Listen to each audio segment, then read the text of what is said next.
Okay, let's look at an example to see those results.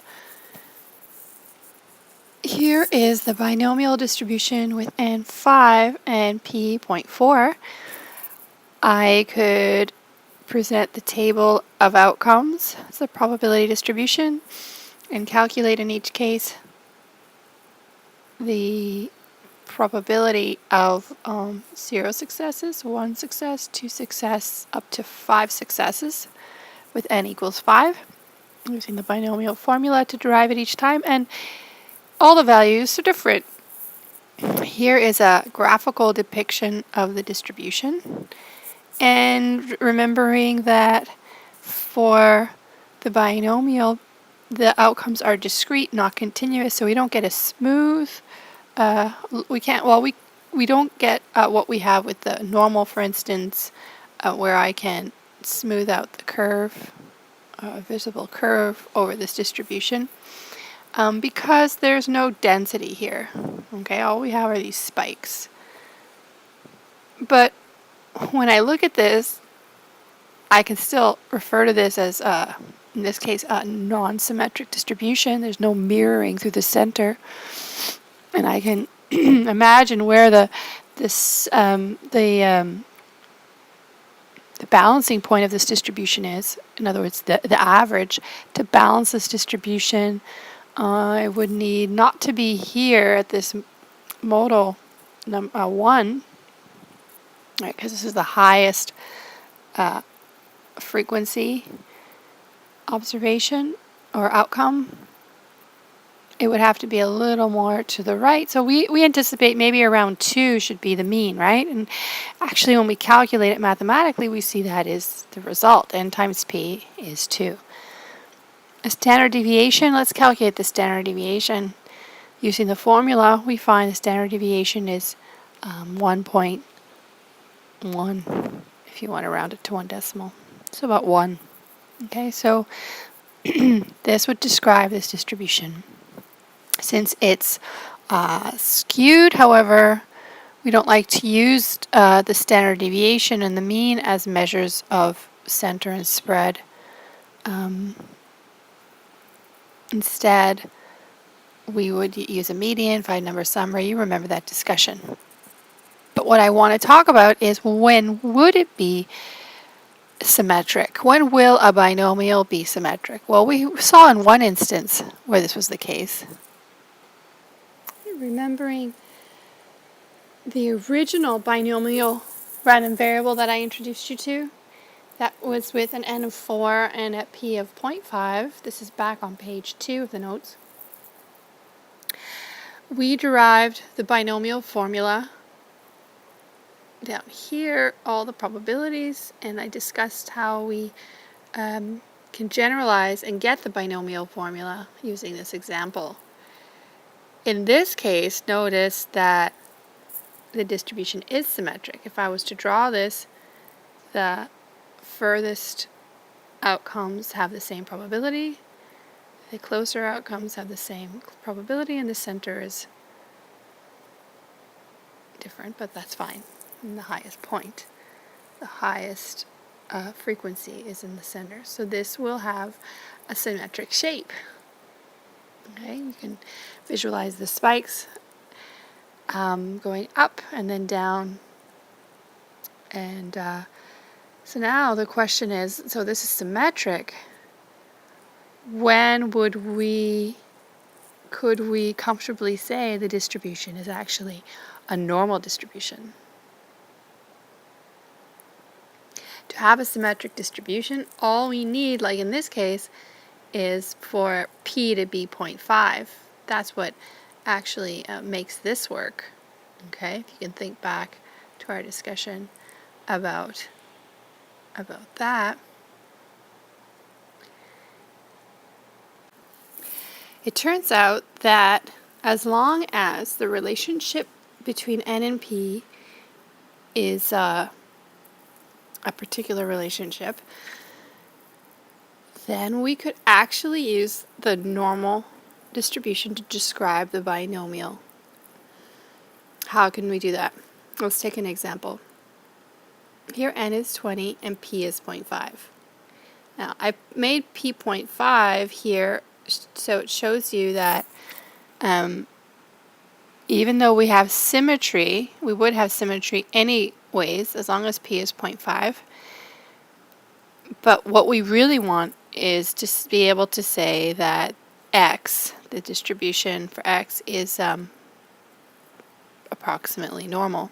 What's normal again? Remember the 68, 95, 99.7% rule?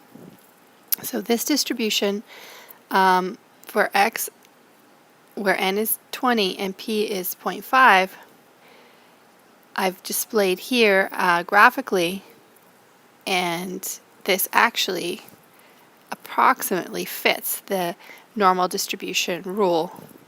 So to be able to say this, we have to do something. We have to be able to take these spikes and at each spike create density around them, and that's what the dotted lines are. Create a density, because we've moved from a binomial which is discrete to a normal which is continuous, and so we should be able to get values like 11.5, 11.25, and the only way we can do that is if we make it possible that they exist. And so what I'm doing then around these spikes is creating density and then smoothing out the curve around them, creating a curve and creating all the different saying all the different possibilities. Between 0 and 20 can include fractions as outcomes. By creating density, I mean adding 0.5 to each of the spikes and subtracting 0.5 from each of the spikes. All right, and this holds up to create a continuous distribution. I will leave the mathematics of the proof of why this works. I will leave it out of the discussion. So just remember, if you want to use the normal approximation to the binomial, then you need to check these conditions first. Why would you want to use the normal approximation to the binomial? Well, remember the question we had about individuals having ESP. If we were to test them, remember that kind of a test. Here's another example I will describe first, though. Let's let x be distributed binomial with n of 100 and p of 1/3. Notice p doesn't have to be 0.5. I can verify that n times p is greater than or equal to 10, which it is, and n times 1 minus p is greater than or equal to 10, which it is. That's my check. That's my step 1. Why would I want to do this? Well, let's look at the question. Here it's saying that x has a binomial distribution, and we want to find what's the chance that x is greater than 23. What I'm asking for from a binomial distribution where the possible outcomes are 0, 1, 2, and so on to 22, 23, 24, and so on, all the way to 100. These are all the possible outcomes. And for each of these outcomes, I could calculate using the binomial formula the probability of each of the outcomes. I could create a table like I did in the previous examples, and then take all the items. So for all the items in the table, 24, 25, 26, all the way up to 100, I'd add those together, just like this, right? All right, so that's a lot of calculations. If I actually have to generate the formula myself, all the probabilities, and then sum them together. To avoid that, unless, we really wanted to do that, to avoid that, we could use the normal approximation.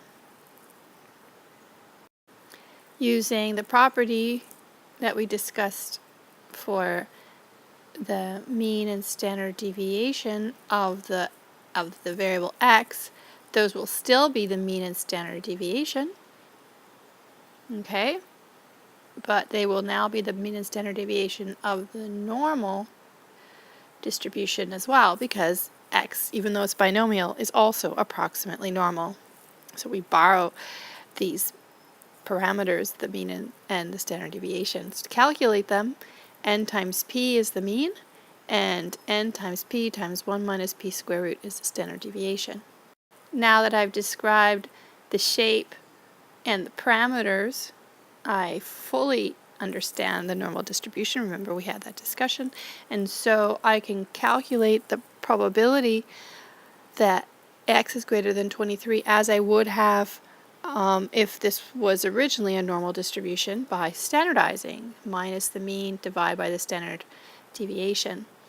And this, for this case, I'm going to put a little subscript just to remind you that it's the new mean and the new standard deviation that I use to, or the calculated mean and the calculated standard deviation that I use to standardize with, okay? And reminding you that's from the distribution of x that was binomial originally, and using the properties of the mean and the variance to calculate the mean and the standard deviation.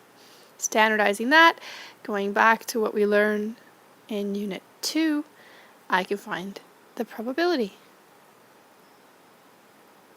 Keep in mind, this is an approximation. If you were to do it the long way and calculate each of these and sum them, it should be, this would be the exact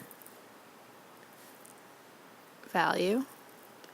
I refer to it as the exact, and on the other hand, we would see this as the approximation.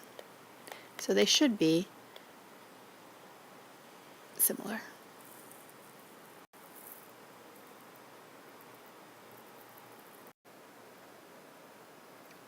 Now we can answer the question about ESP in the same way.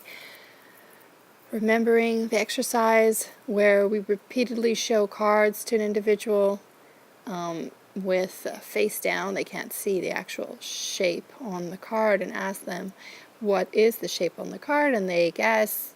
What's the chance that a person, just by chance, is going to be found to have ESP if the requirement for ESP is that the person guesses 50 or more cards correctly? So that translates into the probability that x is greater than or equal to 50.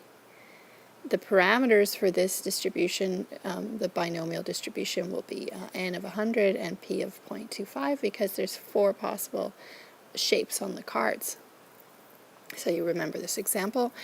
We're going to repeat the steps that we just used. First, we're going to check that we can use the normal approximation. N times p is bigger than 10. N times 1 minus p is bigger than 10, so great.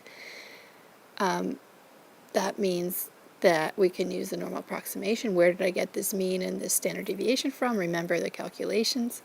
N times p is 25, and the square root of n times p, 1 minus p, is 4.33. And then I go, my final step, I go back to the original question and I standardize.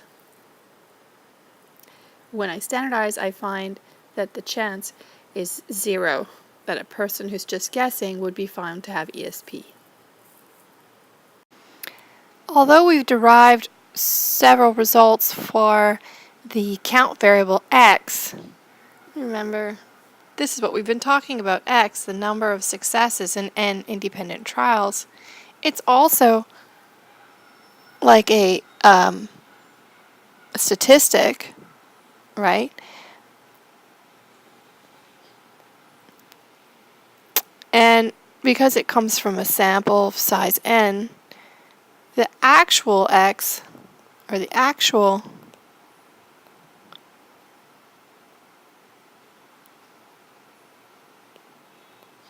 successes that there would be in a population is estimated by our x, okay, using our independent trials. But it's the actual parameter that we're approximating, the actual number of successes. But mostly in the media and in research, we like to talk about the proportion of successes. It's just a it's a convention that we talk about the proportion of people who favor the Democrats over the Republicans, or the proportion of people who survive cancer after 5 years due to certain treatment. So we need to translate from the X, everything we know about X, into the proportion p hat being the sample proportion. Well, this is pretty easy to do because we have so many tools that we learned about means and variances, so that the translation is actually quite easy. X divided by the number of trials is actually p hat. Okay? So this makes things a lot easier. Can we just take the results for the mean and the standard deviation of X and divide them by n as well, just like we divided X by n and got p hat? Well, let's try it and see if we do get the results here for p hat. If I was to take the mean of the binomial variable where I use the approximation, then n times p divided by n does become p, and the standard deviation n times p1 minus p square root divided by n, if I put that into the square root sign and then cancel my terms, one of these cancels the one on top, leaving me n times p, p times 1 minus p divided by n square root. Okay, so these are actually the results for p hat that were derived from the count variable x. Keep in mind the results for x were only possible where n times p was greater than or equal to 10, and 10 times 1 minus p was greater than or equal to 10. Okay? Notice also I'm going to keep all the calculations to 4 decimal places. If you want to have the same answers as me, you'd have to do that, and it also makes it easier to do the exercises and homework. You'll find closer to your answer if you round to 4 decimal places. Also remember, keep in mind that now that we're dividing through by n, we're no longer dealing with a discrete distribution of x, but a continuous distribution of p hats. Okay, we call p hat the sample proportion, and it has values between 0 and 1. So we this is a pretty direct conversion from the discrete x to the continuous p hat. In the subsequent pages, I repeat the exercises that we did earlier for the count variable x, and I repeat them for p hat and show you that I should have the same results in every case, and that's something you can verify. Okay, we shouldn't be any different if I'm asking a question about what's the probability of seeing a number of successes, or I'm asking the question, what's the probability of seeing a proportion of successes, and the numbers are the same, or referring to the same proportion. Okay, going back to our discussion of the count variable and computing the binomial formula, if we wanted to find the number of successes as k successes, we would compute the formula, or if we wanted to know a range of values, we could add a bunch of values computed from the formula, or we could, if it was possible, use a normal approximation. In the normal approximation, it's an approximation, so we move from the exact value given by the formula to an approximated value. To be more precise in our approximation, we could introduce what's known as a continuity correction factor. that is adjusting for the fact that the spike for each of the possible number of successes has been converted into a bar of the relative frequency histogram. For instance, let's see, we were looking at the probability of 20 successes and we built some area around it, and now we do that for all of the values. But let's say I wanted to know what's the probability that x is less than or equal to 20. Well, if I want to talk about 20 now, 20 is no longer just the spike. 20 has been converted to this bar. The bar has endpoints 20.5 on this end and 19.5 on this end. So if I want to talk about being less than or equal to 20, I have to take the whole bar with me. So this converts using the continuity correction factor adjustment to x less than or equal to 20.5. Okay, that's just one example. There's several other examples I could have given you. I've just shown you this one, and you could try for different cases and prove to yourself these are the corrections. Keep in mind that the continuity correction factor is only for the count variable. You cannot use a continuity correction factor for p hat. Doesn't make sense because we're not talking about the bars when we're looking at p hat. We're talking about the probability of an outcome where p hat ranges from 0 to 1. So this is not appropriate to add 0.5 or subtract 0.5 or do any of the things we've done here for x. Okay, and I illustrate this in the subsequent examples. Of course, now with the continuity correction factor, our values for probability of outcomes will vary slightly because we are making this correction and we're becoming more precise in our estimate of the actual probability.